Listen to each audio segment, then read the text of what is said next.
When the seeker is ready for defragmentation of a general upset, which is when we talk about a break in the flow factors, that's systemology speak for an upset.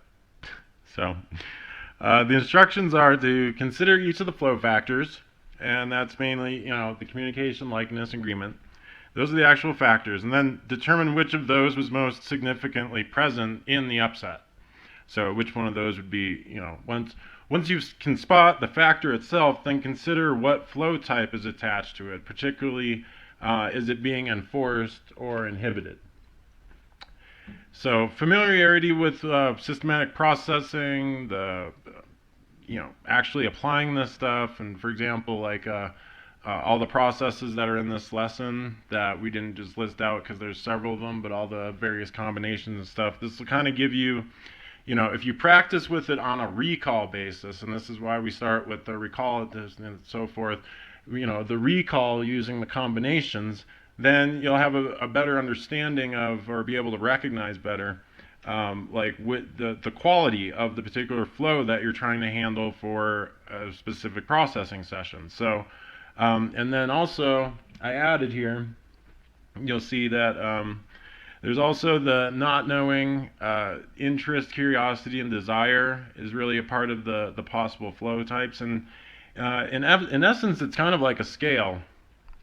So, the not knowing about something so that they can be interested and curious in it and desire to have it or to know more, which once that desire is installed, then, the fragmentation from that might be as a result of, enforcement and insistence, or like inhibition and refusal.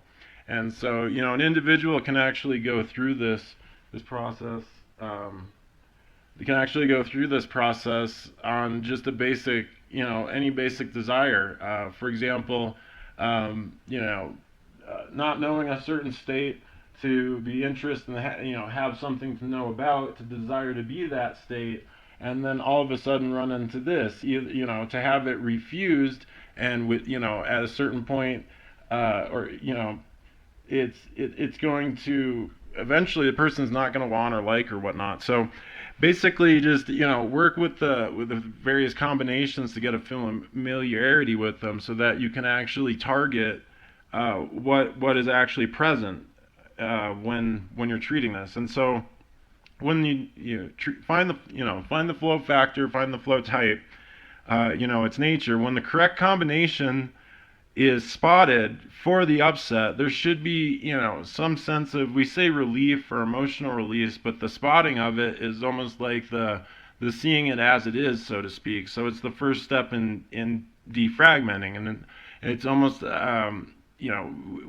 we say relief or release, but it's akin to the kind of eureka, or oh, that's it kind of moment that you might have in like putting something together, or two pieces of data or so forth. It's not necessarily easy to describe, but you kind of get a sense that something's better once you've isolated that you have it right. And again, what you've basically been doing is confronting and looking at and spotting and noticing in the course of basically targeting what kind of flow factor or what is taking place, that the underlying upset. So again, we're using systematic processing as kind of an undercut to solve a lot of the issues that an individual might otherwise not just be able to think their way, so to speak, out of. So now if you don't get that sense when you put it together, then it may be that the flow factor, or the type, the flow type,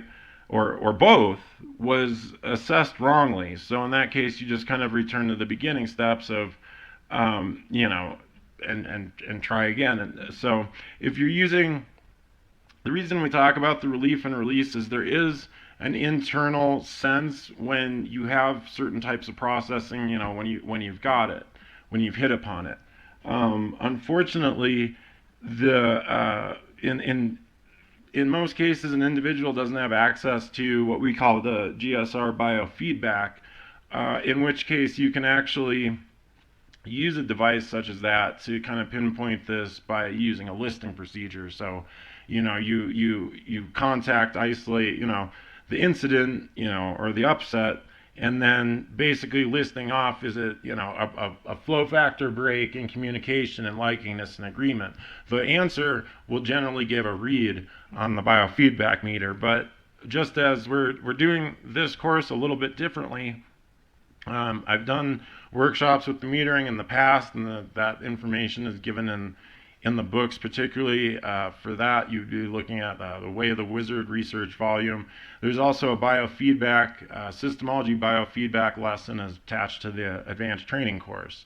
So it isn't eliminated from New Standard Systemology, but when I came up with the idea for delivering the Pathway to Ascension, the idea was that level 0 to 6 would, the idea was, once we experimented and found it could be done, that level 0 to 6 as a processing level could be done solo piloted and without a GSR biofeedback meter.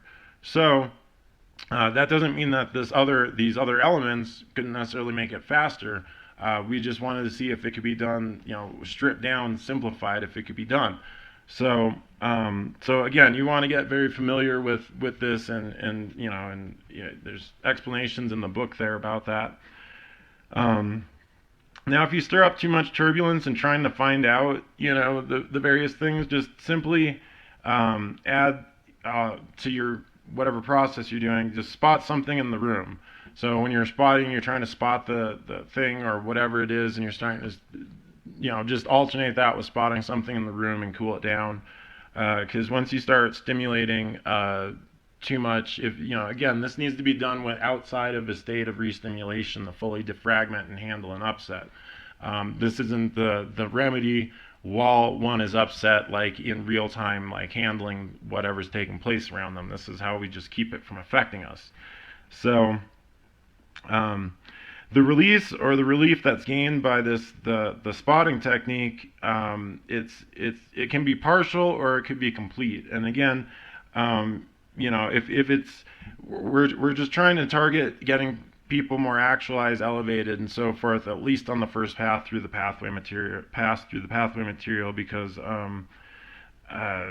it's too much, especially as if you're working solo, to expect all at once. But if you get a sense that it's complete or good enough, then you can just move onto another process or end the session. But if it's only partially defragmented and there's some relief from spotting it, but it continues to be it continues to be an upset, then the book does direct some additional steps here.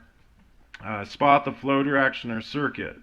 So for example, we said we were talking about the flows on this part and here, but again, we've also got those. So for example, did you inhibit someone's communication, or did someone inhibit your communication? And then spot exactly what communication was inhibited. And that's just, for example, if it's communication inhibited.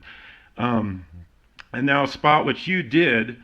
Remember, we were talking about the doing this in lesson 2, or in level 2, the doing this. So spot what you did, the action, and then also what you decided, and which would be the thought or the consideration within the incident, and then of course as a result of an incident. So you want to be able to spot any considerations that you've made, particularly if they border on upper level, like postulates and alpha thought and so forth, as a result of the experience.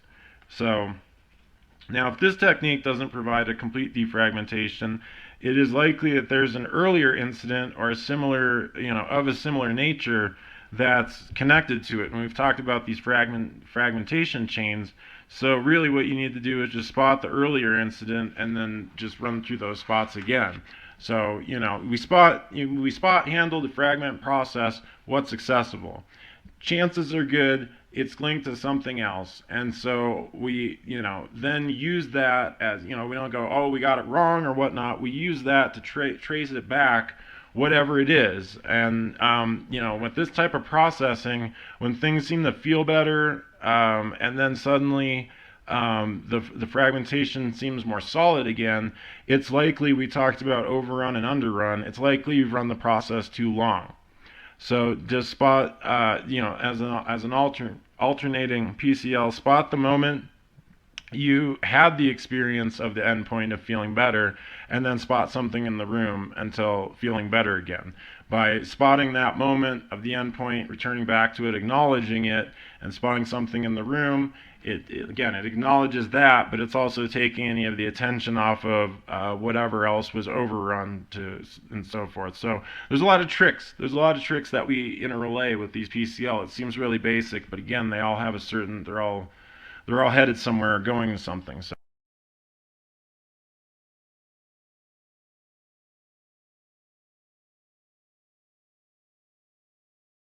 All right, continuing on here on our professional course, lesson 7, eliminating barriers. It's booklet number 7 if you're using the booklets, or it's lesson 7, still working out of Pathway to Ascension, volume 1. So we'll wrap up this lesson here shortly.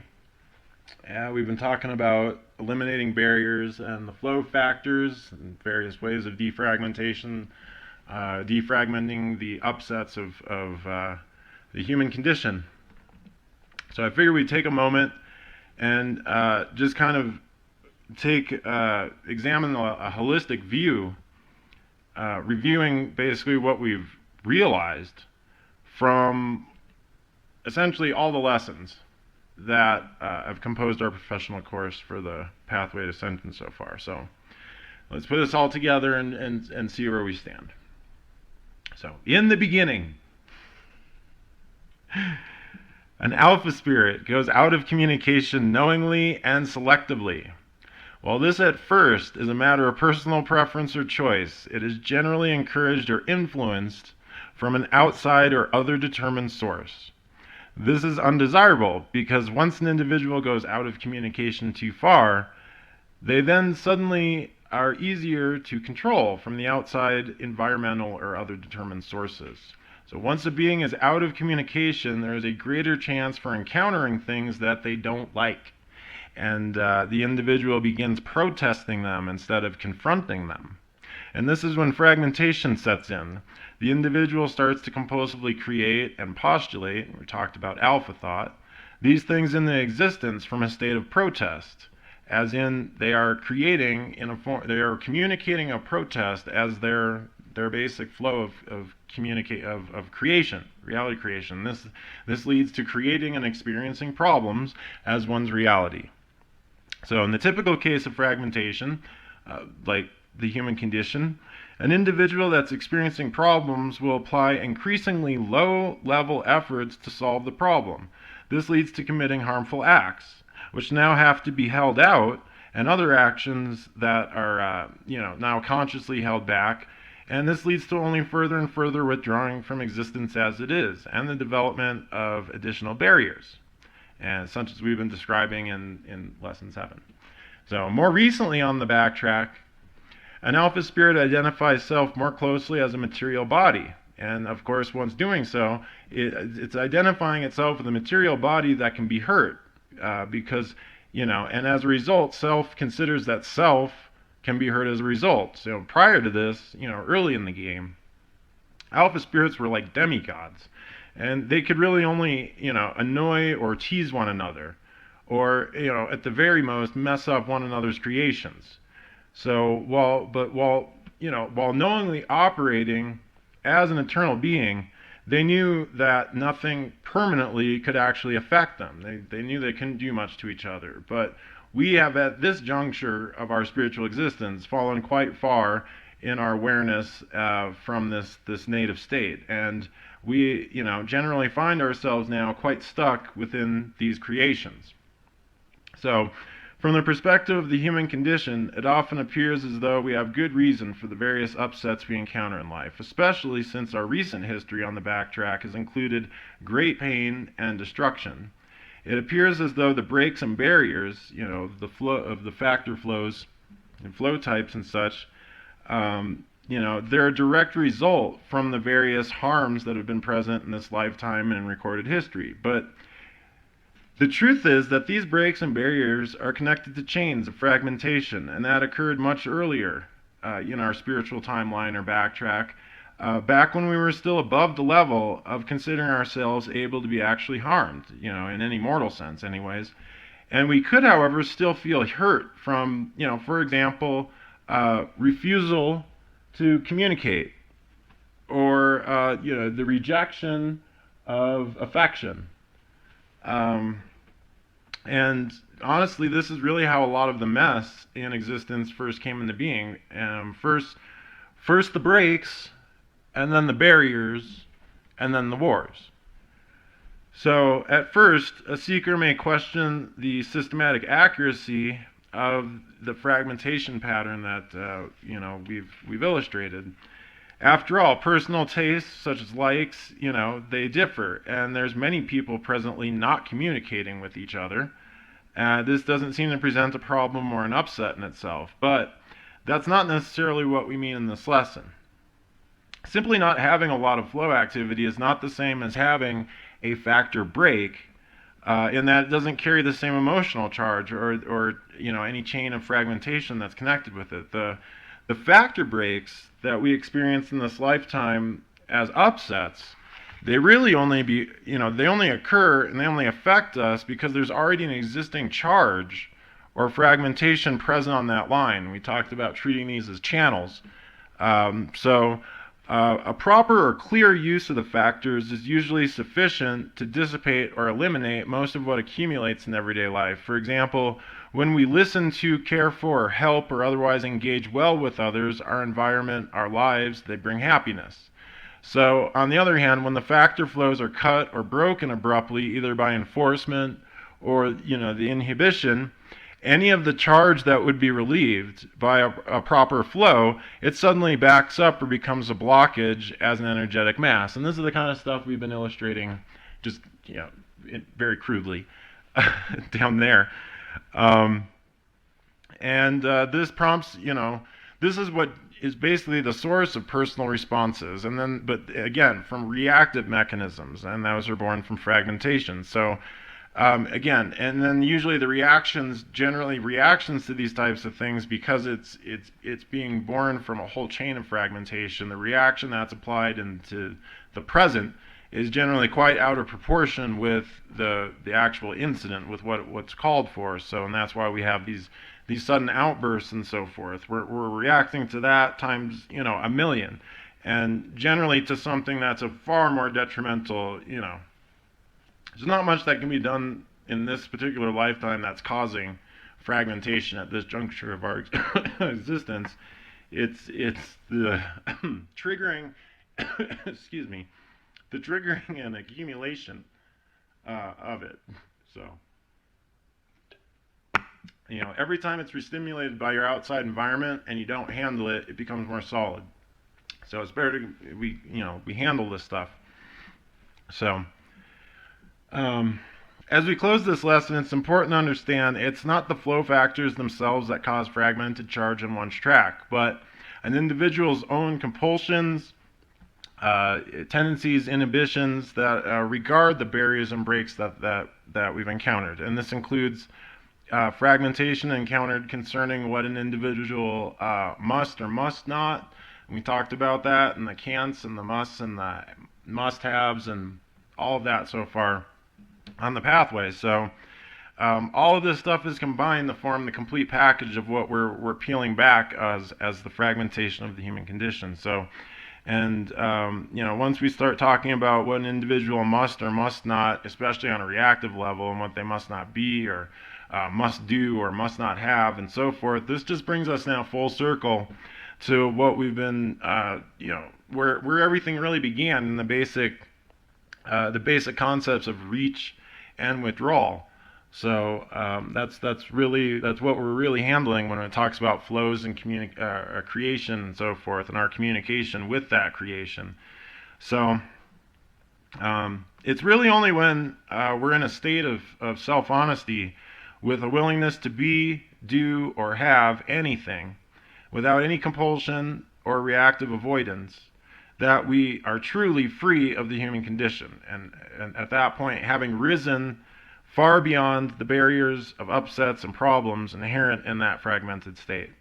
So it's only when we can regain the high power alpha thought of our former native state that we'll have a truly self-determined and totally free choice.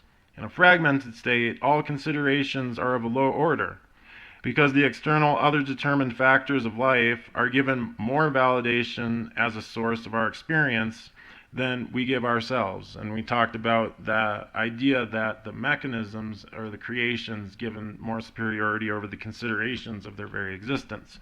So this is one of the things, though, that will just continue to improve.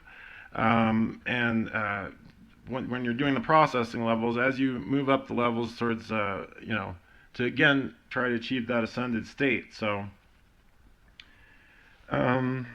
we've got enough time here, so we'll throw in before the end of the lesson in your booklet and the lesson 7, it throws in a bit of advanced processing. And I said if there was time and when it was appropriate that we would include some of that stuff in the bits along the way. So we'll go ahead and do that. The following systematic processes are traditionally applied after using the processing command line. And the way we ended lesson 6, we did the spot 3 places you are not, and I kind of explains the background and why we do that.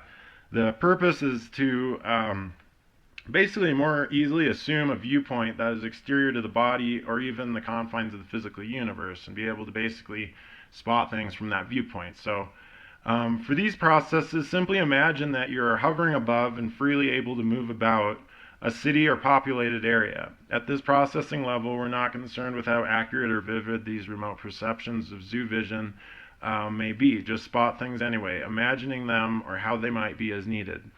So there are, let's see, 5 different areas given here, each given with 3 PCL. The first one is attacking. Spot 3 people that you are not attacking. Spot 3 people that are not attacking you. Spot 3 people that are not attacking others. With hatred, spot 3 people that you do not hate. Spot 3 people that you do not, or that do not hate you. Spot 3 people that don't hate each other. With the idea of ordering or authority, spot 3 people that are not giving orders to, or that you are not giving orders to.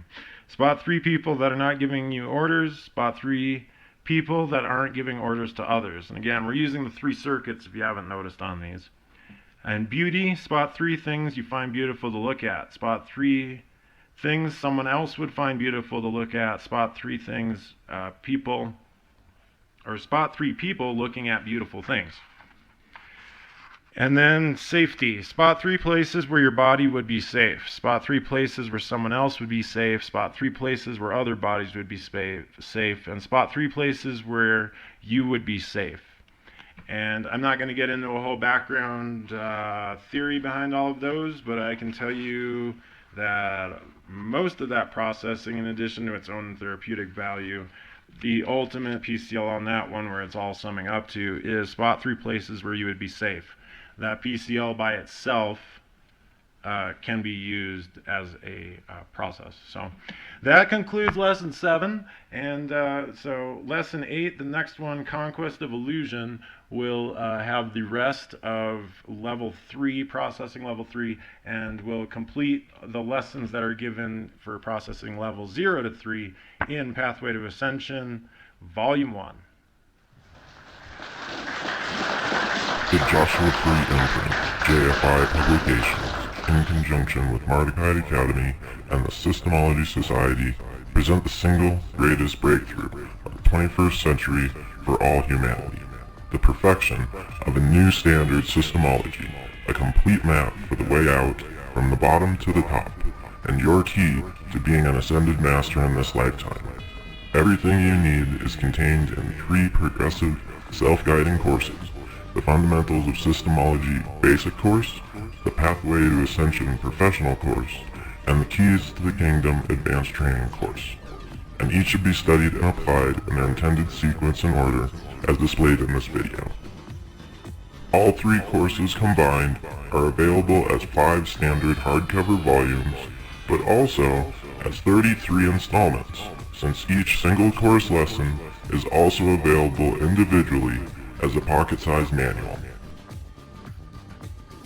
The Fundamentals of Systemology Basic Course includes Being More Than Human, Realities in Agreement, Windows to Experience, Ancient Systemology, A History of Systemology, and Systemology Processing.